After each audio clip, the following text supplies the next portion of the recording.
صلی اللہ علیہ وسلم.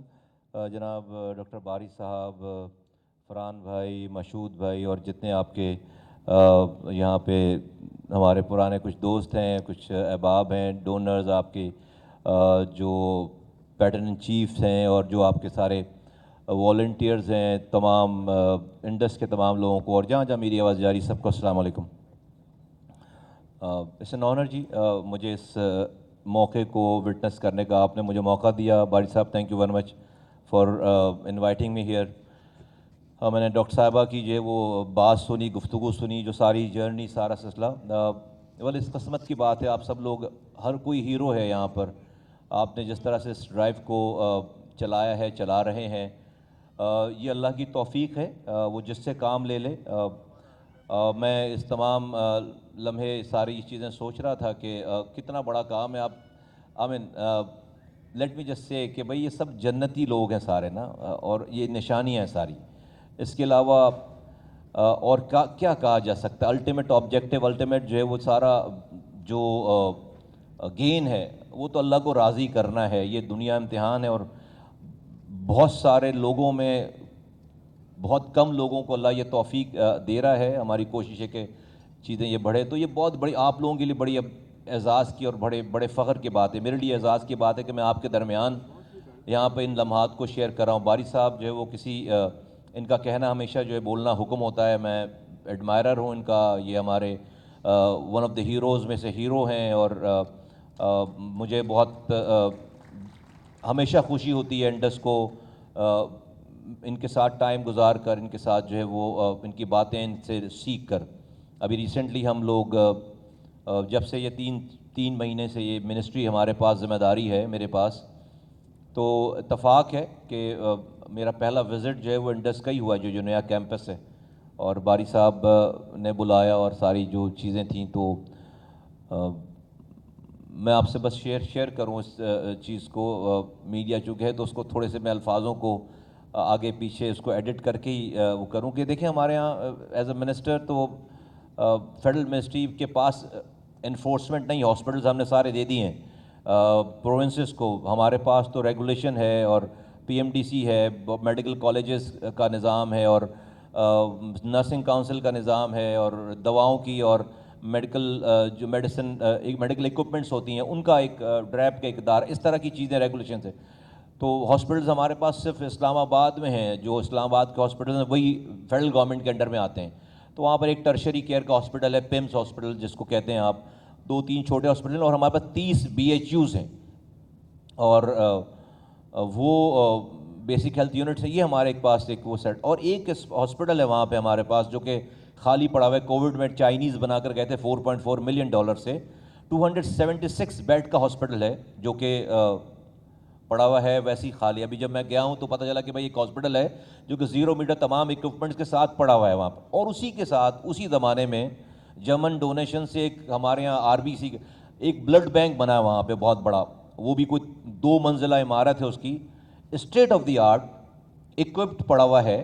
مشینیں زنگ لگ رہی ہیں, اور جب میں گیا ہوں پہلی دفعہ تو مجھے وہ چوکیدار کو کہیں سے بلا کر اس تالے کو توڑوانا پڑا, اس کی چابی بھی نہیں تھی. تو just this what the state of affair یہ سارا. اب وہ جب ہماری پہلی, ڈاکٹر صاحب کو اس بلڈ بینک کا پتہ تھا. جب ہماری پہلی ملاقات ہوئی اس پہ, تو یہاں سے کچھ ڈاکٹر صاحب کی طرف سے یہ اشارہ ہوا کہ بھئی وہ جو بلڈ بینک ہے وہ انڈس اس میں انٹرسٹڈ ہے. تو میں ہاسپٹلس کے حوالے سے میں پریشان تھا کہ بھئی یہ جو ہاسپٹل ہے اسلام آباد کی, یہ ہمارا فیس ہے ایک طرح سے, اور یہ کیسے صحیح ہوں گے. میرا یہ ماننا ہے کہ جو لوگ پارٹ آف دی پرابلم ہوں وہ پارٹ آف دی سولوشن ہو نہیں سکتے. تو اگر جن لوگوں نے اس کو بگاڑا ہے انہی کو ہی کہیں گے کہ اس کو صحیح کرو, تو وہ کیسے صحیح ہوگا. تو آپ کو کسی نئی اینٹیٹی کو انٹر کرنا ہوتا ہے. ہم نے تھوڑی بہت ایڈمنسٹریشن جو چلائی ہے اس میں یہ بات سیکھی. اینی ویز خیر, انشاءاللہ تعالیٰ بس میں یہیں پر خود کو روک کے اس والے ٹاپک پہ کہ بھئی انشاءاللہ تعالیٰ آنے والے وقت میں انڈس اور federal ministry of health ministry of Pakistan انشاءاللہ تعالیٰ will be working as a partner, اللہ نے چاہا تو. اور پورے پاکستان میں ہیلتھ ریفارمز کے حوالے سے بہت بڑی کنٹریبیوشن جو ہے وہ انشاءاللہ تعالیٰ یہ انڈس سے اور ڈاکٹر صاحب سے اور ان کی پوری ٹیم سے ہم لینے جا رہے ہیں. And I am honoured and I am really privileged and fortunate enough to have this relationship, have this partnership inshallah ta'ala, اور آئندہ آنے والے دنوں میں اس کا جو ہے وہ فائدہ لوگوں کو ہوگا مجھے لگتا ہے انشاءاللہ. میں دو باتیں چھوٹی چھوٹی اور کرنا چاہتا ہوں. آپ سب یہاں پہ ڈاکٹر حضرات ہیں اور بڑے لوگ ہیں شہر کے پرومیننٹ اور مختلف واکس آف لائف کے لوگ یہاں بیٹھے ہوئے ہیں. ہمارے یہاں ہاسپٹلس کی بات ہوتی ہے. دیکھیں پاکستان کا جو میڈیکل انفراسٹرکچر ہے وہ اس قابل نہیں ہے کہ سارے پاکستان کے مریضوں کا علاج کر سکے. تو ہم کیا کرتے ہیں, ہم ہاسپٹل بنانا شروع کر دیتے ہیں. مریض زیادہ ہیں, ہسپتال بنا. پاکستان میں میں ڈاکٹر نہیں ہوں, لیکن مجھے اتنی سینس اس 3 مہینوں میں نے اتنا کچھ سیکھ لیا, I'm confidently telling you right now کہ پاکستان میں وہ وقت کبھی نہیں آئے گا کہ جب جتنے لوگوں کو آج کے اس نظام کے تحت جتنے لوگوں کو میڈیکل ٹریٹمنٹ چاہیے, ریاست اس قابل ہو یا پرائیویٹ سیکٹر مل کر اس قابل ہو کہ ہر بیمار پڑنے والے کو کہیں نہ کہیں اس کا علاج ہو سکے. نہیں ہو سکتا. کیوں میں کہہ رہا ہوں یہ بات؟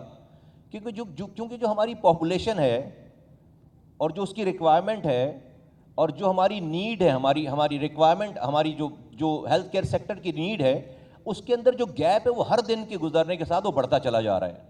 ہمارے ہاں جو فرٹیلٹی ریٹ ہے وہ 3.6 ہے, وچ از the highest in the world. ہم جتنی تیزی سے ہماری آبادی بڑھ رہی ہے, دنیا میں کہیں بھی 2% سے زیادہ یہ فرٹیلٹی ریٹ نہیں ہے. اگر آپ کو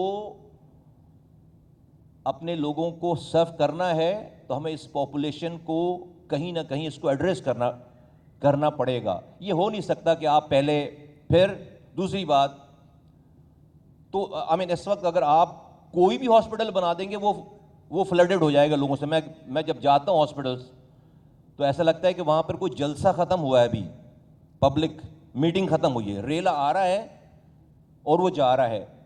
ایز اف کہ کوئی یہاں پر ابھی کوئی یہ ہاسپٹل نہیں ہے, کوئی ابھی کوئی جلسہ ختم ہوا ہے. اتنے لوگ ہیں تو کیسے پاسبل ہے کہ آپ سب لوگوں کو ڈاکٹر جس کو 30 سے 40 پیشنٹ دیکھنے ہیں وہ 250 پیشنٹ دیکھے گا, تو وہ بھی انسان ہے, تو وہ پھر چڑچڑا ہو جائے گا, وہ پھر وہ اس کا بیہیویئر چینج ہو جائے گا. پھر جو 6 گھنٹے کے انتظار کے بعد جس کی واری آ رہی ہے وہ بھی جو ہے وہ ڈاکٹر تک پہنچنے تک وہ سوسائڈ بومبر ہو چکا ہوتا ہے وہ. تو یہ تو نہ رکنے والا سارا سلسلہ ہے. And we are collapsing it, یہ تو کولیپس ہو چکا ہے سارا, and we are heading towards more collapse. تو یہ تو اگر یہی سلسلہ سارا رہا تو یہ نہیں ہو سکتا ٹھیک, نہیں ہو سکتی بات ٹھیک. تو اگلی بات یہ کہتے ہیں کہ prevention is better than cure, کہ بھائی آپ پریونٹ کریں, پہلے لوگوں کو بیمار پڑنے سے بچائیں. اور اس میں پھر کہی جاتی ہے بات کہ بھائی 68% ڈیزیز جو ہے وہ واٹر بورن ڈیزیز ہے. پانی صاف ہو تو انسان بیمار نہیں پڑے گا. اچھا بھائی, تو واٹر بورن ڈیزیز کا مطلب ہے پانی صاف ہونا چاہیے. پورے پاکستان میں سیویج کو ٹریٹ کرنے کا کوئی کانسیپٹ ہی نہیں ہے. سیویج کو ٹریٹ کرنے کا کوئی ہمارے دماغ میں ہمارے دماغوں میں سیویج ٹریٹمنٹ کا کوئی کانسیپٹ ہی نہیں ہے. وہ جو ٹاپ پہ سب سے پہلا گھر ہوگا نا پاکستان کا ہے, جو سب سے پہلا گھر ہے اوپر, سب سے اوپر, وہ جب اپنے واش روم میں فلش کر رہا ہے اپنے واش روم میں, اس کا جو سیویج ہے وہ کہیں نہ کہیں کسی نہ کسی ندی نالے یا دریا میں مل کر کوئی نہ کوئی اس کو پی رہا ہے اسے.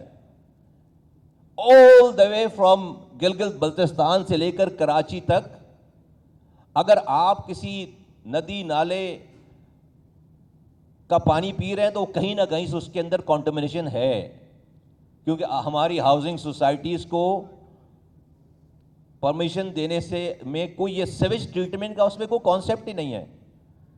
میں جب میئر بنا کراچی کا تو پتہ چلا بھائی تین ٹریٹمنٹ پلانٹس ہیں ہمارے پاس, سیویج ٹریٹمنٹ پلانٹس ہیں, TP 1, 2, 3. اس کی کیپیسٹی جو ہے اس وقت 150 ملین گیلن پانی کی تھی ٹریٹ کرنے کی. اس وقت ہمارے پاس انٹیک تھا 540 ملین گیلن پانی, اور ہم 400 ملین گیلن پانی ڈسچارج کرتے تھے سیویج کا. تو 150 کی کیپیسٹی تھی ٹوٹل, تو ہم ٹوٹلی سب کو چلا کر 100 ملین گیلن پانی ٹریٹ کر پاتے تھے. تو 300 million gallon water every day we were throwing into the sea every day untreated at that time. And this I'm talking about in 2005, 6, 7. So we conceived a project called S3 کے نام سے کہ بھائی ہمارے پاس 7 نالے ہیں بڑے چھوٹے ملا کر, یہ لیاری ریور اور یہ ملیر ریور ملا کر 7 ایسے ایگزٹ پوائنٹ ہے جہاں سے پانی سمندر میں جا رہا ہے سیویج لے کر. تو ان کو ٹیپ کر کے پہلے جو ٹی پی 1 2 3 میں لے کر آؤ, اس کی انہانسمنٹ کرو, اور پھر لیاری ریور پہ اور ملیر ریور پہ بڑے بڑے سیوریج ٹریٹمنٹ پلانٹس لگاؤ. تو کوئی 700 ملین گیلن پانی کے ٹریٹمنٹ کا ایک پروجیکٹ کنسیو ہو گیا 7 ارب روپے سے. وہ شروع ہوا اور اس کے بعد ڈیفینیٹلی ٹینیور ختم ہوا. آج وہ پروجیکٹ جو ہے وہ 80 ارب روپے پہ پہنچ چکا ہے, لیکن کمپلیٹ نہیں ہو سکا. اور آج کی کنڈیشن یہ ہے ان کراچی کہ وہ جو 150 ملین گیلن پانی ٹریٹمنٹ کا ٹی پی 1 2 3 تھا, جو ہم 100 ملین ٹریٹ کرتے تھے, اب وہ ایک ڈراپ بھی ٹریٹ نہیں کر رہا, وہ تینوں بھی خراب ہو گئے. تو اس وقت ہمارا جو انٹیک ہے وہ 640 ملین گیلن پانی ہے کراچی میں. 540 ملین گیلن پانی ہم سیویج کا انٹریٹڈ سمندر میں پھینک رہے ہیں. 540 ملین گیلن ایوری ڈے. تو we have made our sea lines a sewage pool. تو they are studies there in marine life میں کہ ہمارے ایکسپورٹ جو کہ سی فوڈ کے ایکسپورٹس تھے وہ کینسل ہوئے, کیونکہ جو ہماری جو فشریز کی کچھ چیزیں ایسی پائی گئیں کہ اس میں ٹاکسک تھا یا چیزیں تھیں. آج کی کنڈیشن یہ ہے. But who talks about it? کوئی یہ نہ تو ایڈمنسٹریٹولی نہ پولیٹیکلی یہ ٹاک آف دی ٹاؤن ہی نہیں ہے, ٹاک آف دا کنٹری ہی نہیں ہے, یا اس کا کوئی کانسیپٹ ہی نہیں ہے. تو بھائی جب 68% بیماری واٹر کی وجہ, پانی کی وجہ سے ہے, گندے پانی کی وجہ سے ہے, اور ہم کسی نہ کسی کا سیویج جو ہے وہ ہمارے پانی میں مل کر آ رہا ہے. کیونکہ میں اکثر سوچتا ہوں کہ جو سب سے پہلا گھر ہوگا بس وہی صاف پانی پی رہا ہے بس. اس کے بعد تو آل دا وے ٹل کراچی تک کوئی نہ کوئی ہم سب کسی نہ کسی کے گھر کے اس کا سیویج ہی ہمارے پاس آ رہا ہے. تو یہ کنڈیشن ہے ایٹ دس مومنٹ. دوسری بات, اس کے ساتھ ہی بات کر کے میں اپنی بات ختم کروں. تو پھر اور یہ پھر ڈاکٹر صاحب نے مجھے بات بتائی کہ بھائی ہمارے پاس جو 80%, ڈاکٹر صاحب correct me if I am wrong, 80% blood اس کی اسکریننگ ٹھیک نہیں ہے.